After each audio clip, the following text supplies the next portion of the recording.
Rail bike खलाई आगरतलानि Simi मानव पाचार सिदिकरानि बानिया गोबां ओंगै तंखा गोराकसालो Agartala rail स्टेशननि Simi खरक नै सिदिकरानि बानिया खायनायनो रमका पुलिस हुइजाकतमानि बिसिंतै सायमानै आगरतला रेल स्टेशननि जीआरपी थाना तै आरपीएफ पुलिस गोराकसालो रेल स्टेशना नायतुकमुं खलायका नायतुकमुंगो फातार हासेनि खरक नै सिग्लानो रमका पुलिस रक बरनि बेग बिसिंगो नायतुकमुं खलाय पुलिस रक 28 केजी सिदिकरान मानका लगी लगिनो खरक नैनो रमै एनडीपीएस दाराव दरबारियागो नाहारका स्रांसालो बरनो पुलिस रिमान्ड सानै आदालत तिसाय रखा आसालो आगरतला रेल स्टेशननि जीआरपी थानानि पुलिस अक्रा नायकलाय तापस दास कक्तमा थुमनायरंनि बसकांगो सावै खोनारका जीआरपी थानानि पुलिस अक्रा नायकलनाय तापस दास साका रमजागनाय खरक नै सिदिकरानि बानिया खायनायनो सुंमुं खलायनानि नांगो ते पुलिस रिमांड सानै आदालत तिसाय रखा।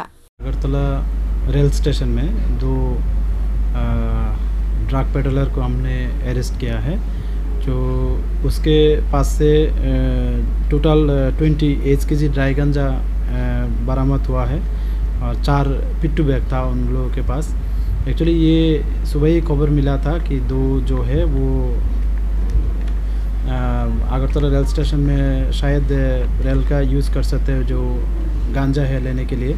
तो जब हम लोग को ये खबर मिला है, हम लोग और जो आरपीएफ है हम दोनों एक साथ जॉइंट में चेकिंग स्टार्ट किया जो एंट्री पॉइंट वगैरह है। तो इसी दौरान वो दोनों को डिटेन किया गया। तो ये हमारा अगरतला जीआरपीएस में कल एक केस दर्ज किया है उन लोगों के खिलाफ। आज उन लोगों को अगरतला रेल स्टेशन में अगरतला जो लानेट कोर्ट है वहाँ पर पेश कर रहे हैं with police remand. Bureau report कोकखरंग।